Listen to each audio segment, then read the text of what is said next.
بعد فأعوذ بالله السميع العليم وبوجهه الكريم وسلطانه الكريم من الشيطان الرجيم من همزه ونفخه ونفثه بسم الله الرحمن الرحيم قال أنذرني إلى يوم يبعثون قال إنك من المنذرين قال فبما أغويتني لأقعدن لهم صراطك المستقيم ثم لآتينهم من بين أيديهم ومن خلفهم وعن أيمانهم وعن شمائلهم ولا تجد أكثرهم شاكرين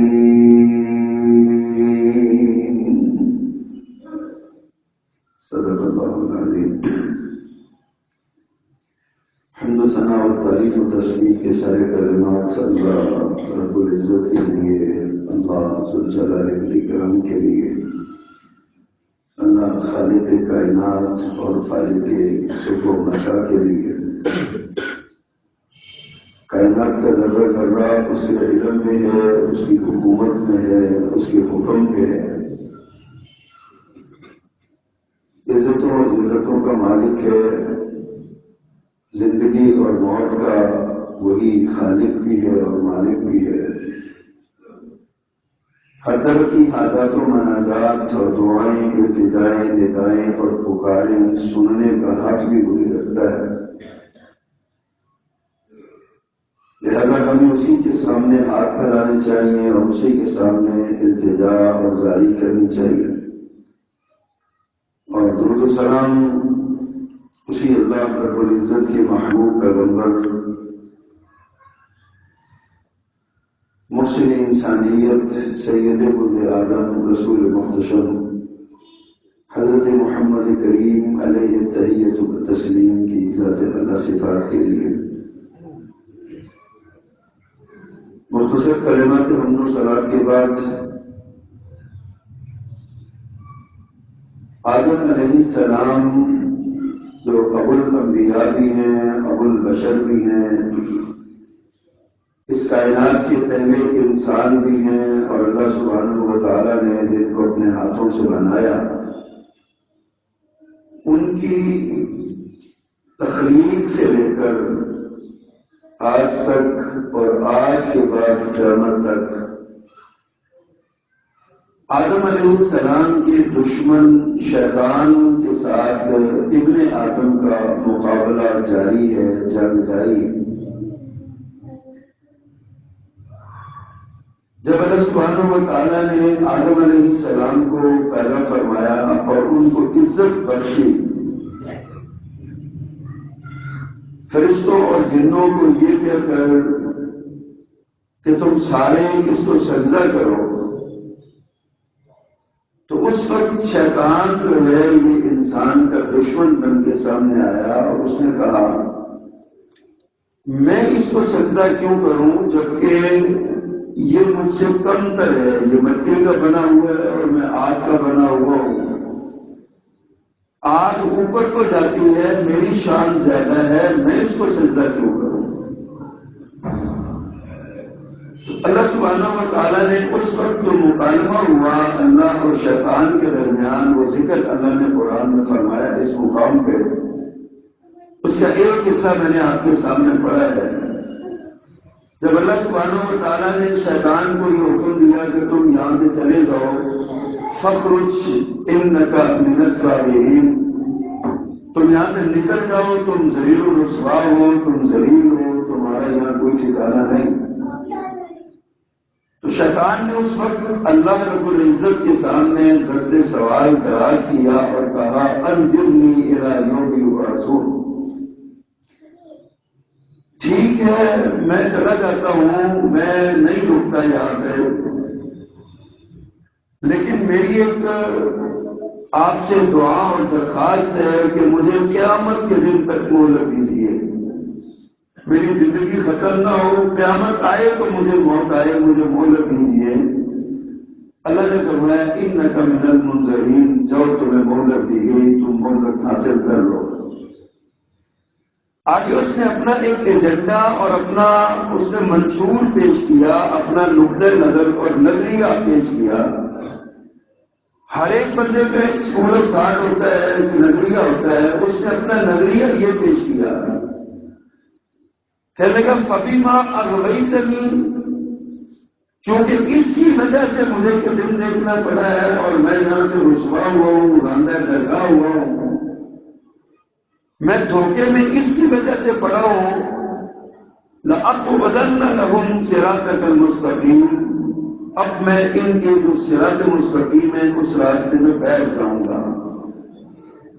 ثُمَّ لَآتِيَنَّهُمْ مِنْ بَيْنِ أَيْدِيهِمْ وَمِنْ خَلْفِهِمْ وَعَنْ أَيْمَانِهِمْ وَعَنْ شَمَائِلِهِمْ، پھر میں ان کے سامنے آؤں گا، ان کا مقابلہ کروں گا، ان سے جنگ کروں گا، ان کے مقابل میں آؤں گا، ان کے سامنے سے بھی، ان کے پیچھے سے بھی، ان کے دائیں سے بھی، ان کے بائیں سے بھی، اور کروں گا کیا؟ ان کے دوسرے مقام پہ اللہ نے یہ بات ارشاد فرمائی، اس نے یہ کہا تھا میں ان کو گمراہ کروں گا۔ یہاں اللہ فرماتے ہیں وَلَا تَجِدُ أَكْثَرَهُمْ شَاكِرِينَ، شیطان نے اللہ سبحانہ و تعالیٰ کے سامنے یہ چیلنج کیا کہ یہ میرے حملوں کا نتیجہ ہوگا کہ تیرے جو بندے ہیں، آدم کے جو بیٹے ہیں، ان میں سے اکثر تیرے شکر گزار نہیں ہوں گے، میں ان کو گمراہ کر دوں گا۔ پھر اللہ نے جواب میں یہ کہا قَالَ اخْرُجْ مِنْهَا مَذْمُومًا مَدْحُورًا، رسوا ہو کر، ذلیل ہو کر، مذمت کر کے کیے گئے تم یہاں سے نکل جاؤ۔ لمن تبعک منہم لأملأن جہنم منکم اجمعین، جو تیری پیروی کرے گا تجھ سے اور ان سے میں جہنم کو بھر دوں گا۔ اب یہ ابتدائی آفرینش میں یا تخلیق آدمیت کے بعد کی بات کہہ لیں، جب جناب آدم علیہ السلام کو بنایا گیا، تخلیق کیا گیا، تو اللہ نے آدم علیہ السلام کو پھر یہ کہا کہ تم جاؤ زمین میں برسو رہو، لیکن شیطان سے بچ کے رہنا، اور یہ درخت ہے، امتحان ہے تمہارا، اس کے قریب نہ جانا، جنت میں تم رہو۔ حضرت آگے اللہ کی اپنی حکمتیں ہیں، اللہ سبحانہ و تعالیٰ نے شیطان جو ہے وہ آدم علیہ السلام کو پھسلانے میں کامیاب ہوا۔ اللہ کی حکمت کے ساتھ اللہ نے آدم علیہ السلام کو زمین میں بسایا، وہ زمین میں رکے، اور شیطان اور انسان کی یہ جنگ جو ہے یہ جاری ہو گئی۔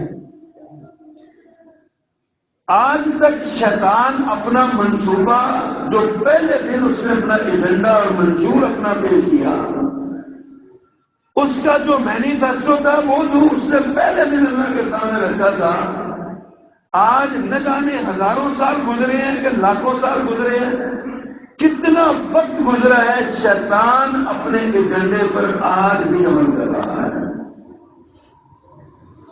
اور اس کے مقابلے میں آدم علیہ السلام کے بیٹے جو ہیں وہ بھول بھی جاتے ہیں، شیطان کی پیروی کر لیتے ہیں، پتہ بھی ہے۔ اللہ نے صاف لفظوں میں فرمایا کہ شیطان تمہارا کھلا دشمن ہے، لکم عدو مبین، شیطان تمہارا کھلا دشمن ہے، لا تتبعوا خطوات الشیطان، دوسرے مقابلے میں شیطان کے نقشے قدم کی پیروی نہیں کرنا۔ لیکن افسوس کہ ہم شیطان کا نقشے قدم بھی نہ چھوڑ سکے۔ شیطان نے جو ہمارے ساتھ دشمنی کی وہ اپنی دشمنی میں مخلص تھا، ہم شیطان کے ساتھ دشمنی میں مخلص نہ رہ سکے۔ اب شیطان کا ایجنڈا ہے اللہ سبحانہ و تعالیٰ کی طرف سے امتحان ہے، انسان اس امتحان گاہ میں ہے، جب تک وہ زندہ ہے دنیا میں ہے وہ دارالامتحان میں ہے، کمرہ امتحان میں ہے۔ انسان کو اس بات کا احساس اور ادراک ہونا چاہیے کہ میں امتحان دے رہا ہوں، اللہ نے مجھ پر کچھ سوال کیے ہیں، نصاب اللہ نے پہلے بتا دیا تھا، آؤٹ آف دی سلیبس کوئی سوال نہیں ہے، سارے سوال اللہ نے بتائے ہوئے ہیں۔ اللہ نے شیطان کی شرارتوں سے بچنے کا طریقہ بتایا ہوا ہے، اللہ سبحانہ و تعالیٰ نے شیطان کی سازشوں کو ناکام کرنے کا طریقہ سکھایا ہوا ہے، اور اللہ کی رحمت کا عروج یہ ہے کہ پھر بھی تم گمراہ ہو جاؤ تو اللہ نے معافی کے دروازے بند نہیں کیے ہوئے، اللہ نے معافی کے دروازے کھولے ہوئے ہیں۔ اللہ پاک نے پہلے دن اسے کہا تھا، جب اس نے کہا تھا کہ مجھے تیری عزت کی قسم، فَبِعِزَّتِكَ لَأُغْوِيَنَّهُمْ أَجْمَعِينَ، تیری عزت کی قسم ہے میں ان سب کو گمراہ کروں گا۔ اللہ سبحانہ و تعالیٰ نے اپنی عزت و جلال کی قسم اٹھا کے کہا تھا کہ تو جن کو گمراہ کرے گا میرا بندہ جب میرے پاس معافی مانگنے آئے گا میں اس کو معاف کر دوں گا۔ اللہ نے یہ سارے راستے بتائے، لیکن اس کے ساتھ میں نے کیا، اللہ نے اس دنیا کو دارالامتحان بنایا ہے، اپنے بندوں کو آزمانے کا اللہ نے یہ طریقہ رکھا ہے، اور لیکن اللہ نے ہمیں جو بات سمجھائی ہے اس پہ غور کیجیے گا۔ قرآن مجید کے ایک مقام پہ اللہ فرماتے ہیں زُيِّنَ لِلنَّاسِ حُبُّ الشَّهَوَاتِ مِنَ النِّسَاءِ وَالْبَنِينَ وَالْقَنَاطِيرِ الْمُقَنطَرَةِ مِنَ الذَّهَبِ وَالْفِضَّةِ وَالْخَيْلِ الْمُسَوَّمَةِ وَالْأَنْعَامِ وَالْحَرْثِ ذَلِكَ مَتَاعُ الْحَيَاةِ الدُّنْيَا ذَلِكَ مَتَاعُ الْحَيَاةِ الدُّنْيَا وَاللَّهُ عِندَهُ حُسْنُ الْمَآبِ۔ اور چیزیں الفاظ کے اللہ فرماتے ہیں کہ زُيِّنَ لِلنَّاسِ لوگوں کے لیے مزین کر دی گئی ہے، حب الشہوات خواہشات کی محبت، لوگوں کو یہ بہت اچھا لگتا ہے، اور خواہشات کیا ہے؟ من النساء والبنین والقناطیر المقنطرہ من الذهب والفضة والخیل المسومة والانعام والحرث۔ اللہ نے یہ ساری چیزیں بیان کی، اور میں عورت کی خواہش، اولاد کی خواہش، بالخصوص بیٹوں کی خواہش، دولت کے خزانوں ہونا، سونے چاندی کے انبار ہونے کی خواہش، بڑے بڑے اچھی سواریاں چوپائے ہونے کی خواہش، اور لمبی لمبی زمینیں ہونے کی خواہش، یہ سارا کچھ اللہ نے انسان کے دل میں ڈالا ہے کہ اچھا لگتا ہے، انسان کو اچھا لگتا ہے۔ اور اللہ نے آگے دو حقیقتیں بیان کی، ان ساری چیزوں کا نام لے کے دو حقیقتیں بیان کی۔ پہلی حقیقت اللہ نے یہ بیان کی ذالک متاع الحیات الدنیا، یہ سارا کچھ جو ہے نا، عورتیں، بیٹے، مال، دولت، خزانے، سونے چاندی کے انبار اور زمینیں اور چوپائے اور سواریاں، یہ سارا کچھ ذالک متاع الحیات الدنیا، یہ دنیا کی زندگی کا سامان ہے دنیا کی زندگی کا سامان اللہ نے رکھا ہے۔ تمہاری محبت اگر اس مال و دولت کی، عورت کی، اولاد کی محبت نہ ہوتی تو نظام زندگی چل ہی نہیں سکتا تھا۔ بندہ کس لیے کرتا ہے سارا کچھ؟ آج آپ اتنی کسی مزدور سے پوچھو نا فرنس پہ کھڑے ہو کے کام کرتا ہے، بھائی کیوں کرتے ہو؟ میں اولاد کے لیے کرتا ہوں، اولاد کی زندگی سمجھ جائے، بیوی کی خواہشات پوری ہو جائیں، گھر میں چار پیسے رہیں، کوئی ضرورت پڑے تو مجھے کام آ جائے، محنت ہوتی ہے نا ساری۔ اللہ نے ان کی محبت رکھی ہے، لیکن فرمایا ذالک متاع الحیات الدنیا، یہ دنیا کی زندگی کا سامان ہے، دنیا میں فائدے کی چیزیں میں کوئی شک نہیں ہے۔ واللہ عنہ حسن المآب، لیکن اصل بات، اصل جو اچھا ٹھکانہ وہ اللہ کے پاس ہے۔ دوسرے مقام پہ لوگ یہی بات دوسرے انداز میں فرماتے ہیں فما فاعلموا انما اموالکم واولادکم فتنہ، لوگوں جان لو تمہارا مال اور تمہاری اولاد تمہارے لیے آزمائش کا باعث ہے، تم ان کے ذریعے امتحان لیے جاتے ہو، مال اور اولاد کی محبت کے ذریعے تمہیں آزمایا جاتا ہے۔ لیکن یہ بات یاد رکھو وَأَنَّ اللَّهَ عِندَهُ أَجْرٌ عَظِيمٌ، بلا شبہ اللہ ہے وہ جس کے پاس بہت بڑا اجر ہے، آخری اجر اور آخری بات آخرت کی طرف ہے۔ تیسرے مقام پہ اللہ فرماتے ہیں المال والبنون زینت الحیات الدنیا، مال اور بیٹے یہ دنیا کی زندگی کی زینت ہے۔ اچھا لگتا ہے ماشاءاللہ، بیٹا برابر کا ہمیں ساتھ کھڑا ہو تو خوبصورت لگتا ہے، لوگ فخر کرتے ہیں۔ بیٹا برابر کا ہو جائے، آپ گاڑی سے نکلے، ایک دروازہ کھولے بیٹا نکلے، دوسرا دروازہ کھولے باپ نکلے، پچھلا دروازہ کھولے ماں نکلے، کتنا اچھا لگتا ہے۔ دو بھائی اکٹھے کھڑے ہوں تو بہت خوبصورت لگتا ہے۔ یہی بات اللہ نے فرمائی ہے المال والبنون زینت الحیات الدنیا، مال اور بیٹے یہ اللہ کی، یہ دنیا کی زندگی کی زینت ہے۔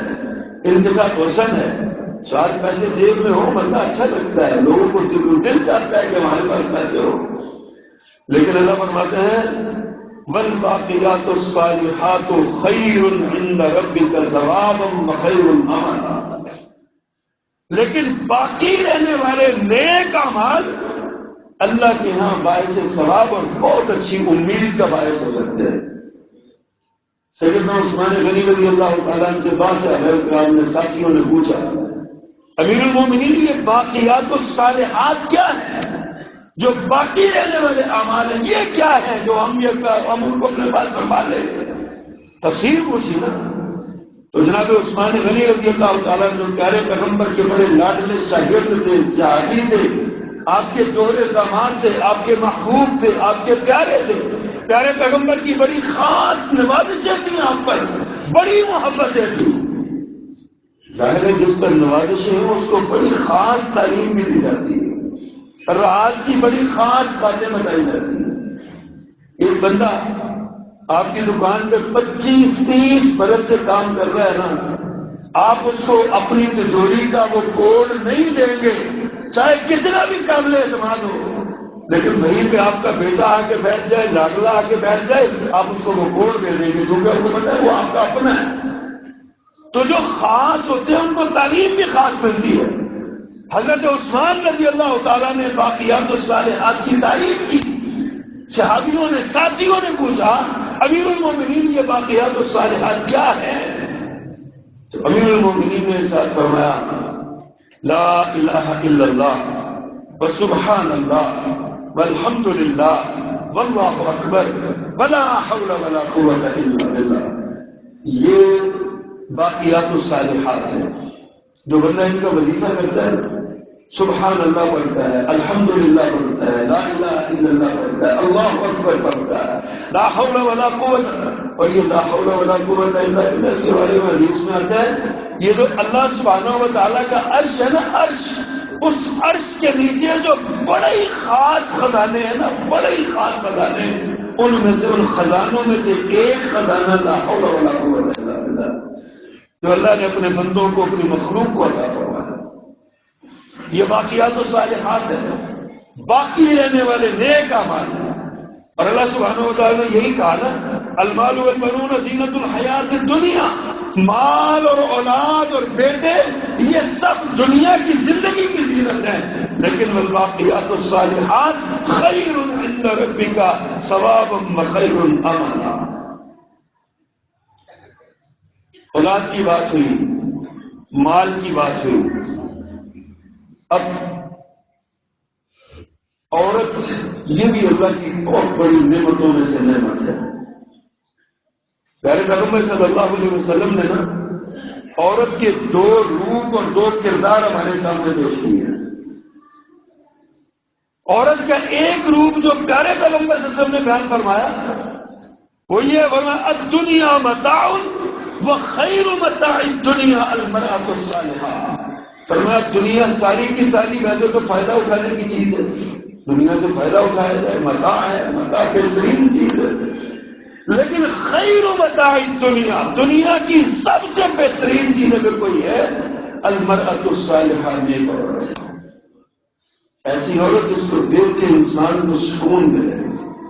اللہ نے بیوی کا رشتہ بنایا ہی لیسکنوا الیہا ہے، اس کو دیکھو تو تمہیں سکون ملے۔ وہ تم گھر میں جاؤ تو تمہارے گھر میں داخل ہوتے ہی اس کو دیکھ کے تمہاری تھکاوٹیں اتر جائیں. تم اس کو نماز پڑھتے ہوئے دیکھو تو تمہارے دل کو سکون مل جائے. اتنی پیاری نماز پڑھنے والی معلوم ہے. فرمایا المرأۃ الصالحہ، بہترین متاع مرأۃ الصالحہ، نیک عورت.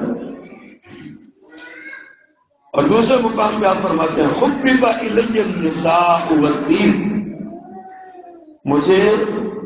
میری طرف مجھے محبوب بنایا گیا، میرے لیے پیارا ہے عورت اور خوشبو.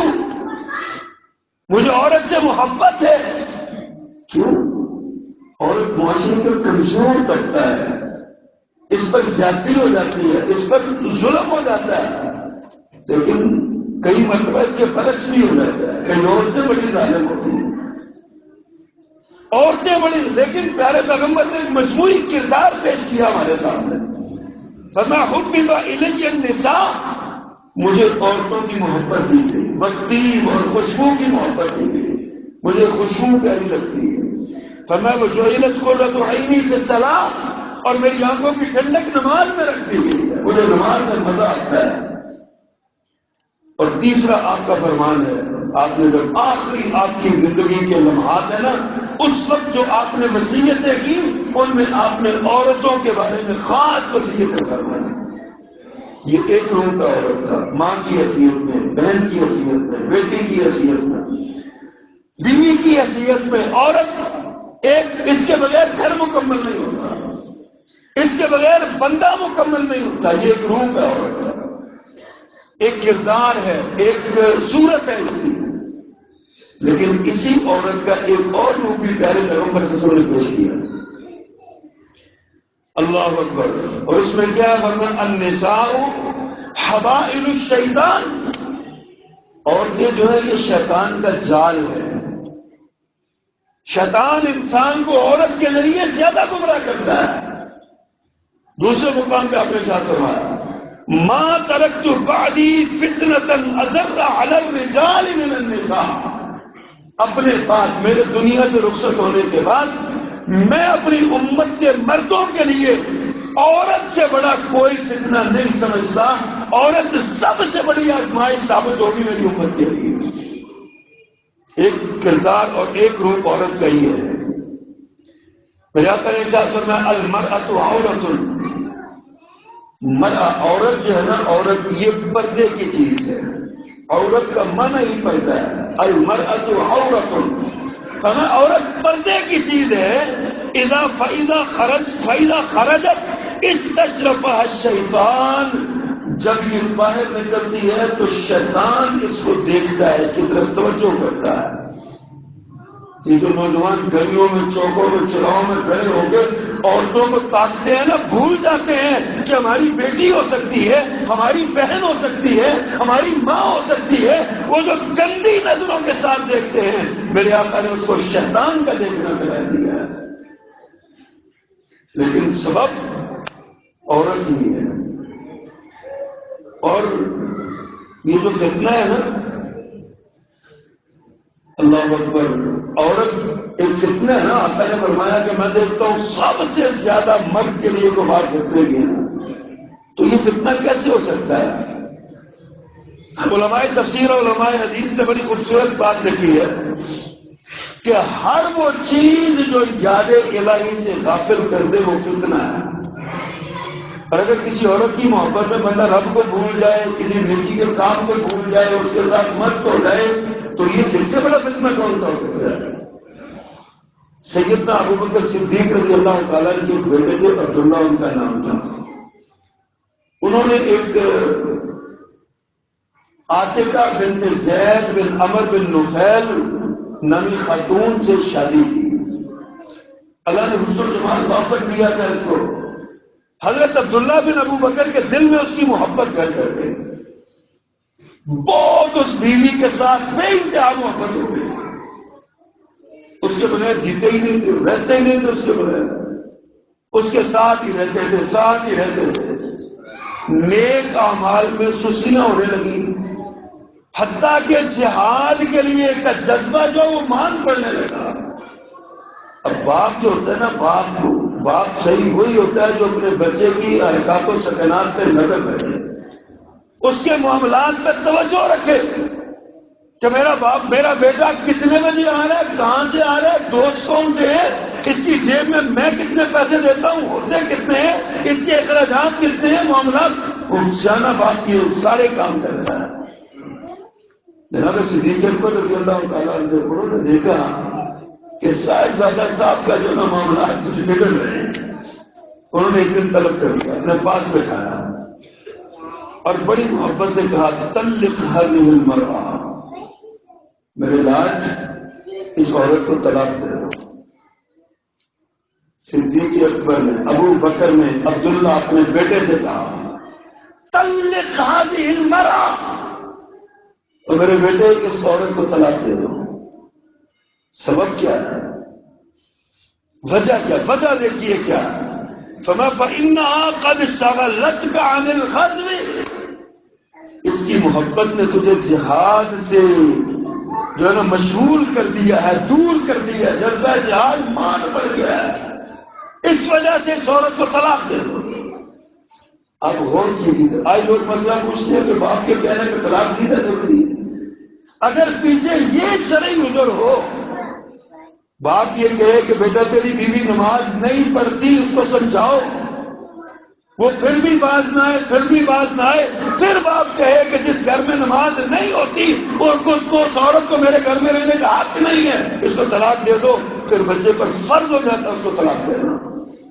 لیکن بنیاد مضبوط ہونی چاہیے، یہ نہیں کہ باپ کی اپنی خواہش ہے لوگوں کہہ رہے ہیں ایسے نہیں ایسے، یہ طریقہ نہیں بنتا۔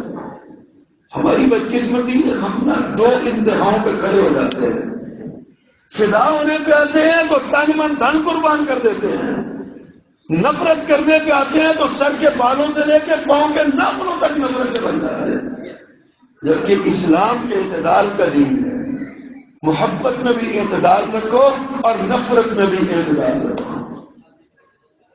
تو جب آپ کسی کو حکم دیں گے، دیکھیے میں نے تو آپ کو بتایا جناب ابو بکر رضی اللہ تعالیٰ عنہ، آج ہمارے معاشرے کو، ہمارے ماحول کو جن بڑے فتنوں کا سامنا ہے نا، ان فتنوں کی وجہ یہی تین چیزیں ہیں بنیادی طور پہ۔ ایک مال کی محبت، ایک عورت کی محبت، اور ایک اولاد کی، بیٹوں کی محبت۔ اب جب بیٹوں کی محبت میں بندہ مبتلا ہوتا ہے نا، تو پھر وہ بزدل بھی ہو جاتا ہے، پھر وہ کمزور بھی ہو جاتا ہے، پھر وہ بہت زیادہ جھک جاتا ہے۔ جب محبت میں ظاہر اللہ نے فطرت رکھی ہے محبت کی، تو اب جب وہ محبت حد سے بڑھ جاتی ہے نا تو یہ نظام ہوتا ہے۔ اور اگر محبت حد سے نہ بڑھے، محبت ہو برابر کی محبت ہو، حد سے بڑی ہوئی محبت صرف اللہ کے لیے ہے، اللہ کی ذات کے لیے جو محبت ہے، اور اس کے بعد اللہ کے رسول صلی اللہ علیہ وسلم کے لیے محبت ہے۔ ان دو محبتوں کے تابع باقی مخلوقات میں سے سب سے زیادہ محبت اپنی ماں اور باپ سے ہونی چاہیے، پھر اپنی بیوی سے محبت ہونی چاہیے، پھر اولاد سے محبت ہونی چاہیے۔ محبت درجہ بدرجہ محبت ہے۔ لیکن آج ماں کے گلے میں ڈسپرین کی گولی نہیں اترتی، اور اباحیت زدہ لوگ، گندی ذہنیت کے لوگ جس نامحرم کو اپنی محبت کا دھوکہ دیتے ہیں، جھانسا دیتے ہیں، اس کے لیے مال و دولت لٹانے کو تیار ہوتے ہیں۔ گھر میں باپ دوائی سے مر رہا ہے، اس کے پاس کپڑے نہیں ہیں، اس کی توجہ اس کی طرف توجہ نہیں ہے، باپ توجہ مانگتا ہے، باپ کی خواہش ہے میرا بیٹا میرے پاس بیٹھ کے مجھ سے باتیں کرے، باپ کی خواہش ہے میرا بیٹا میری بات سنے، مجھے سنائے، لیکن ہمارے پاس باپ کے لیے ٹائم نہیں ہے، ماں کے لیے ٹائم نہیں ہے، اور ہمارے یاروں کے لیے، اغیاروں کے لیے، ہمارے جن کو ہم نے محبت کا، جن سے مخالف کو محبت کا جھانسا دے رکھا ہے، ان کے لیے ہمارے پاس ساری رات کے پیکج ہوتے ہیں، سارے رات ہم ان سے باتیں کر سکتے ہیں۔ تو عرض کر رہا ہوں کہ ان فتنوں میں سے یہ تین، ایک عورت کا فتنہ، مال کا فتنہ، اولاد کا فتنہ، اور اس عورت کے فتنے نے ایک ایسی شکل دھار لی ہے اس وقت. میرے آقا نے فرمایا تھا میں اپنی امت کے مردوں پر اپنے بعد سب سے بڑا فتنہ اگر محسوس کرتا ہوں تو عورتوں کا فتنہ محسوس کرتا ہوں. میری امت کے لوگ اس کی محبت میں غرق ہو کر دین بھی چھوڑ دیں گے اور دین کے اقدار بھی چھوڑ دیں گے، اسلامی احکامات بھی چھوڑ دیں گے، کوئی پر اس طرح مشغول ہو. آج آپ دیکھ لیجیے پاک دامنی، مجھے افسوس کے ساتھ کہنا پڑتا ہے، افسوس کے ساتھ کہنا پڑتا ہے، ایک اسلامی معاشرہ ہے، اسلامی ماں باپ صف اول کے نمازی ہیں، ماں باپ نمازی ہیں، دیندار ہیں، اپنے بچوں کی تربیت کرتے ہیں، ان کے لیے پیسہ خرچ کرتے ہیں، محنت کرتے ہیں، اعلیٰ ترین کالجوں میں ان کو داخل کرواتے ہیں، یونیورسٹیوں میں بھیجتے ہیں. لیکن پھر کیا ہوتا ہے؟ وہی جو 10-15 دن پہلے گجرات کی لڑکی کے ساتھ لاہور میں ہوا ہے. میں پڑھ کے حیران رہ گیا کہ وہ بچی ایک دن پہلے اپنے گھر سے 1.5 لاکھ روپیہ فیس لے کے آئی ہے، میں نے فیس جمع کروانی ہے، جبکہ وہ پیٹ میں پلنے والی گندگی کو صاف کرنے کے لیے وہ پیسے لے کے آئی تھی اور مر گئی. اس سے بڑا فتنہ ان ماں باپ کو، کیا یہ بچی اپنے ماں باپ پہ احسان کر کے گئی؟ ان ماں باپ کو کسی کو منہ دکھانے کے قابل نہیں چھوڑا اس نے. اور ہم نے اپنی بچی کو اعلیٰ بنیاد، اعلیٰ تعلیم دلوانے کے لیے بہت اعلیٰ یونیورسٹی میں داخلہ دلوا دیتا ہے. یہ عورت کا فتنہ ہے جو ہمارے سر پر مسلط ہو چکا ہے، اور یہ وہ فتنہ ہے جو ہماری جڑوں کو کھوکھلا کر رہا ہے. آج معاشرے میں بے حیائی پھیل رہی ہے، ناجائز بچے شاپروں میں ڈال کے روڑیوں میں پھیلتے ہوئے ہیں، تصویریں آ رہی ہیں. کیوں؟ اس لیے کہ ہم نے اسلام سے بے وفائی کر رکھی ہے، ہم نے اللہ اور اس کے رسول سے غداری کر رکھی ہے. جو تعلیم اللہ اور اس کے رسول کی ہے ہم نے اس سے منہ موڑا ہوا ہے. ہمارے ملک کا قانون ہے 18 سال سے چھوٹی عمر کی کوئی شادی نہیں کر سکتا. یہ اسلامی جمہوریہ پاکستان کے دستور میں لکھا ہوا ہے کہ کوئی غیر اسلامی قرآن و سنت کے منافی قانون نہیں بن سکتا. لیکن وہ کاغذ سب کو ٹکڑا پھینکا ہوا ہے اور قانون بنا ہوا ہے.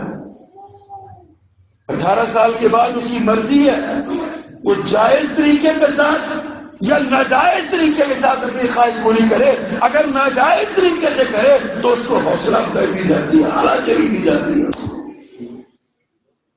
35 سال عمر ہو جاتی ہے اور شادیاں نہیں کرتے اپنے بچوں کی. ہم سمجھتے ہیں ہمارے بچے بڑے پوتر ہیں، بہت پاکیزہ سوچ ہے، ان کو ضرورت ہی نہیں ہے ان کو کسی بھی قسم کی، بڑے وہ بالکل پاک ہے. وہ اللہ کی فطرت، اللہ کی تخلیق کا مقابلہ کرتے ہو، قدرت کا مقابلہ کرتے ہو. یہ 35 سال کی شادیاں کرنے کا نتیجہ ہے کہ ہمارے ملک میں ویلنٹائن ڈے جیسی رسومات آگے بڑھ رہی ہیں، پنپ رہی ہیں، بڑھ رہی ہیں. اربوں لاکھوں روپے کے پھول اس دن خرید و فروخت ہوتے ہیں. کیوں؟ ہم نے اسلام سے غداری کر رکھی ہے. اللہ نے تو ہمیں قانون دیا ہے، اللہ نے ہمیں یہ نظام دیا ہے کہ بچہ بالغ ہو جائے اور وہ اپنے پاؤں پہ کھڑا ہو جائے.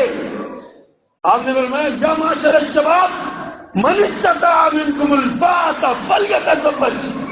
تم میں سے جو طاقت رکھتا ہے، قوت رکھتا ہے، طاقت رکھتا ہے اپنی بیوی کو سنبھالنے کی، فلیتزوج، شادی کرنی چاہیے اسے. اور ہم جس سے پوچھ کے دیکھتے بھی پاؤں پہ نہیں کھڑا ہوا، پاؤں پہ تو آپ اگلے 40 سال بھی نہیں کھڑے ہو سکتے. بھلا پاؤں میں بھی کھڑا ہوا جاتا ہے. اللہ کا نظام ہے، اللہ کے نظام کو چیلنج کر رہے ہیں. اس لیے ہمارے ہسپتالوں میں ناجائز بچوں کی شرح بڑھتی جا رہی ہے. ہمارے اسکولوں کالجوں میں نئے سے نئے اسکینرز پیدا ہو رہے ہیں اور ہمارا معاشرہ تباہی کے کھانے میں جا رہا ہے. یہ مخلوط نظام تعلیم نے بڑا غلط کر دیا ہمارے معاشرے. میں نے کیا کہ شیطان ہمارے لیے ہمارے سامنے چیلنج بن کے کھڑا ہے اور ہم شیطان کے دوستی لگا کے بیٹھے ہوئے ہیں۔ کبھی وقت تھا سیرت کی کتابوں میں یہ بات لکھا ہے، حضرت ابراہیم علیہ السلام کی زوجہ محترمہ سارہ رضی اللہ تعالیٰ عنہ، وہ پتہ ہے نا جب آپ ہجرت کر کے عراق سے نکلے شام کی طرف آنے کے لیے تو راستے میں ایک ظالم بادشاہ نے پکڑ لیا۔ قربان جاؤں میں ان کی سیرت پڑھ رہا تھا، حیران بندہ رہ جاتا، اللہ اکبر۔ اس خاتون کو پکڑا، نبی کی زوجہ تھی، اللہ نے حسن و جمال بھی دیا تھا لیکن ایمان بھی دیا تھا، سیرت بھی دی تھی، کردار بھی دیا تھا۔ آج ہم حسن و جمال دیکھتے ہیں، رشتہ کا اپنے ہمارے بیٹے کے لیے بہو چاہیے چاند چہرے جیسی، اعمال اور کردار اور اخلاق کا ہماری کوئی نظر نہیں، ہم نہیں دیکھتے کہ اس کا اخلاق کیا ہے۔ سیدہ سارہ کو اس نے پکڑ لیا، جب اس نے برائی کے ارادے سے ہاتھ بڑھانا چاہا تو سیدہ سارہ رضی اللہ تعالیٰ عنہ نے ایک ہی بات کہی، اللہم ان کنت آمنت بک وبرسولک، اللہ اگر تو میں تم پر ایمان رکھتی ہوں، آپ جانتے ہیں میں آپ پر اور آپ کے رسول پر ایمان رکھتی ہوں۔ اگلی بات کیا ہے ارشاد فرمائی، وَأَحْسَنْتُ فَرْجِي إِلَّا عَلَىٰ زَوْجِي، اور میں پاک دامن بھی ہوں، میں نے اپنی پاک دامنی کی عصمت کی حفاظت کی ہے، تو فَلَا تُسَلِّطْ عَلَيَّ الْكَافِرَ، اللہ پھر میں تجھ سے سوال کرتی ہوں کہ اس کافر کو مجھ پر مسلط نہ کرنا۔ اپنی پاک دامنی کو اس نوجوان خاتون نے اپنی پاک دامنی کو بطور وسیلہ رب کے سامنے پیش کیا۔ اور پھر آپ نے اکثر علماء سے سنا ہوگا کیا ہوا، اللہ نے اس کو بچایا اور وہ بادشاہ مرنے لگا، اس خاتون نے وہیں پہ سوچا اگر یہ مر گیا الزام مجھ پر آئے گا، کہ اللہ اس کو موت بھی نہ دینا۔ 3 بار یہ واقعہ ہوا، تیسری بار اس بادشاہ کو احساس ہوا کہ میں غلط ہوں، یہ بیوی یہ پاک دامن بیوی اللہ اس کو بچا رہا ہے۔ پھر اس نے اپنی بیٹی کو خدمت کے لیے وقف کر دیا کہ یہ بیٹی میری بیٹی ساتھ دے جاؤ۔ پاک دامنی کی برکت دیکھیے کتنی ہے۔ اور کبھی سیدنا یوسف علیہ السلام کا قصہ پڑھ کے دیکھا کرتے، کبھی سورہ نور میں ذکر کردہ ماجی عائشہ صدیقہ کی عزت و عظمت کا ذکر اور تذکرہ پڑھ کے دیکھا کریں۔ آج ہم نے اپنی بیٹیوں کے ہاتھوں میں قرآن نہیں دیا، ہم نے اپنی بیٹیوں کو سورۃ نساء نہیں پڑھائی، ہم نے اپنی بیٹیوں کو سورہ یوسف نہیں پڑھائی، ہم نے اپنی بیٹیوں کو سورہ نور نہیں پڑھائی۔ اس کا نتیجہ یہ ہے جو لاہور کا واقعہ ہوا یا دیگر شہروں میں جو واقعات ہو رہے ہیں۔ آج ہمارا نوجوان ہاتھ میں پھول لے کے کھڑا ہے اور ہم اس کو پوچھتے بھی نہیں یہ پھول کس کے لیے ہے، اور مغربی کلچر ہم پر اتنا مسلط کر دیا گیا ہے کہ ہم نے اس ویلنٹائن ڈے کو بھی کچھ پاک باز لوگوں نے اس کو اسلامی لبادہ پہنانے کی کوشش کی ہے۔ کہتے ہیں جی آپ لڑکیوں کو پھول نہ دیں، اپنی ماں کو دے دیں، ویلنٹائن ڈے منا لیں۔ اور میرے بھائی ضرورت کیا ہے ایک کافر اور گندے شخص کی ایک سنت کو زندہ کرنے کی ضرورت کیا ہے آپ کو؟ میری ماں سے محبت، اسلام کی تعلیم پوچھتے ہو، ماں سے محبت کی؟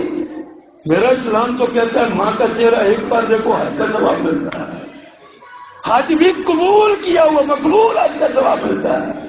تم سال بعد پھول کا ایک پھول کا ٹکڑا لے کے ماں کو پیش کر کے تو میں نے محبت کا پیدا کر دی، ڈھول کے نہیں مر جاتے غیرت کے ساتھ۔ ہمارے دین کو ہمارے مذمت کر دیا گیا، ہماری اقدار اور ہماری روایات کو۔ اللہ نے شیطان کے بارے میں آگاہی دی ہے، فرمایا الشیطان یعدکم الفقر ویامرکم بالفحشاء والمنکر، شیطان تمہیں فقیری سے ڈراتا ہے اور برائی اور بے حیائی کا حکم دیتا ہے۔ اللہ نے ہمیں آگاہی دی ہے لیکن اس کے باوجود ہم شیطان سے یاری لگائے رہتے ہیں۔ ہمارے بچے شیطان کے دوست بنے ہوئے ہیں، ہم ان کو روکتے نہیں ہیں۔ بچے ہیں، نوجوان ہیں، کوئی بات نہیں ہے، کر لینے دیں، بچے سمجھ جائیں گے، وقت پڑے گا سمجھ جائیں گے۔ کیوں؟ کیا اسلام نے یہ تعلیم سکھائی ہے؟ قربان جو میرے آقا نے فرمایا اللہ اکبر. میرے رب نے مجھے تعلیم دی. فاحسن تعلیمی، اللہ نے مجھے تعلیم دی اور بہترین تعلیم دی. ساتھ ہی فرمایا وَأَدَّبَنِي رَبِّي، میرے رب نے مجھے ادب سکھایا اور بہترین ادب سکھایا. آپ اندازہ کیجیے، رب اللہ کے رسول فرماتے ہیں مجھے میرے رب نے تعلیم بھی دی اور ادب بھی سکھایا. اور حضرات ہم اپنے بچوں کو تعلیم تو دیتے ہیں، ادب صرف اپنی ذات کا سکھاتے ہیں. ہمیں یہ خواہش ہوتی ہے کہ ہمارا بچہ ہمارے سامنے اونچا نہ بولے، بس باہر کسی کی ماں بہن ایک کر دے کوئی پرواہ نہیں ہے. کہاں ہے ادب؟ ہم نے اپنے بچے کو گھر سے نکالنے سے پہلے سورت نور پڑھائی ہوتی، سورت یوسف پڑھائی ہوتی، سورت نساء پڑھائی ہوتی. ہم نے اس کو آخرت کا تصور دیا ہوتا، ہوا معکم اینما کنتم کا سبق پڑھایا ہوتا. اگر ہم نے ان کو اللہ کی موجودگی کا احساس دلایا ہوتا کالج جانے سے پہلے، گھر سے باہر نکلنے سے پہلے، تو خدا کی قسم ہمارے بچے وہ بچے ہوتے جن سے فرشتے سلام کرتے گئے ہوں. لیکن آج ہماری حالت کیا بنی ہوئی ہے؟ آج ہم کبھی ویلنٹائن ڈے مناتے ہیں، کبھی بسنت مناتے ہیں، کبھی جناب ہم وہ ابھی مارچ کے مہینے میں عورتوں کی آزادی کا مارچ منایا جائے گا. عورت چوک پہ کھڑا ہو کے یہ میرا جسم ہے، میری مرضی ہے، مجھے اجازت دیجیے. اور ہم ادھر دیکھ کے اپنی آنکھوں کو ٹکور کریں گے ہمارا نوجوان کھڑا ہو اللہ من شاء ربی. یہ اسلام ہے. ہمارا اسلام تو شاید یہی ہے جو ہم نے پڑھایا، جو ہم نے پڑھا ہوا ہے. لوگوں، اسلام ہماری خواہشات کا نام نہیں ہے. اسلام اللہ نے آسمان سے نازل کیا ہوا ہے. اسلام پیارے پیغمبر صلی اللہ علیہ وسلم نے اپنی زبان اطہر سے بیان کر کے بتایا ہوا ہے. آپ نے اپنے عمل کے ذریعے ہمیں سکھایا ہوا ہے کہ یہ اسلام ہے. اور یہ اسلام پتہ کیا اسلام ہے؟ مکہ فتح ہوا، لوگ آ کے آپ کے نا وہ بیعت کرنے لگے. درمیان میں ایک پردہ لگا ہوا ہے، عورتوں کا ایک وقت آیا ملاقات کے لیے. پیارے پیغمبر جب ہمیں کلمہ پڑھنا چاہتی ہیں کلمہ پڑھائیے. ایک خاتون نے سمجھا، خیال تھا کہ جس طرح مرد ہاتھ پہ ہاتھ رکھ کے بیعت کرتے ہیں، عورت بھی پیارے پیغمبر کے ہاتھ پہ ہاتھ رکھ کے بیعت کرے گی. اس عورت نے پردے میں بیٹھ کے صرف اپنا ہاتھ پردے کے آگے کیا، اپنا ہاتھ آگے بڑھا کے کہا آقا آپ ہاتھ بڑھائیے، ہم بیعت کرنا چاہتے ہیں. حدیث میں موجود ہے، میرے آقا نے آنکھیں بند کر کے توجہ پہلے کر لی، فرمایا میں امت کا باپ ہونے کے باوجود اپنے ہاتھ پیچھے کر لو، محمد غیر محرم کا ہاتھ بھی نہیں دیکھنا چاہتا صلی اللہ علیہ وسلم. یہ کون کہتا ہے؟ کائنات میں اس جیسا پاکیزہ کسی ماں نے جنا ہی نہیں. اس جیسی پاک سوچ والا، اس جیسی پاک نظر والا، اس جیسی اعلیٰ ترین سوچ والا کسی ماں نے جنا ہی نہیں ہے. رب نے پیدا ہی نہیں کیا اس جیسا. وہ کہتے بی بی ہاتھ پیچھے کر لو، محمد تیرا ہاتھ بھی نہیں دیکھنا چاہتا صلی اللہ علیہ وسلم. دیکھنا تو بڑی بات ہے، ہاتھ لگانا، ہاتھ پہ ہاتھ رکھنا تو بڑی بات ہے، دیکھنا نہیں چاہتا. اور آج ہم مذہبی فروغ ہمارے جو ہے نا وہ بن کے کیا کرتے ہیں، وہ بھی دم کرنے کے بہانے، تعویذ دینے کے بہانے، اور پتہ نہیں کیا کیا کرنے کے. اور اس کا نتیجہ ہے کہ آج ہم گمراہ ہو رہے ہیں، آج ہم حقائق سے ہٹ رہے ہیں. حضرت گرامی آئیے، وقت ہے شیطان سے دشمنی پالیے، اپنی نظروں میں حیا پیدا کیجیے، اپنے بچوں کی نظروں میں حیا پیدا کیجیے، تربیت کیجیے، ادب سکھائیے ان کو. ورنہ جس تیزی کے ساتھ ہم تباہی کی طرف جا رہے ہیں نا، ہمارے میرے آقا نے ارشاد فرمایا جس قوم میں بے حیائی پھیل جائے نا، اس قوم کے اندر اللہ کے اجتماعی عذاب آتے ہیں. آج ہم پر اجتماعی عذاب آئے ہوئے ہیں. آج ہمیں بے نامی بیماریوں سے موتیں آ رہی ہیں، پتہ نہیں چل رہا. یہ فحاشی اور عریانی پھیلی، بے حیائی پھیلی ہوئی. اپنی نوجوان نسل کو بچائیے.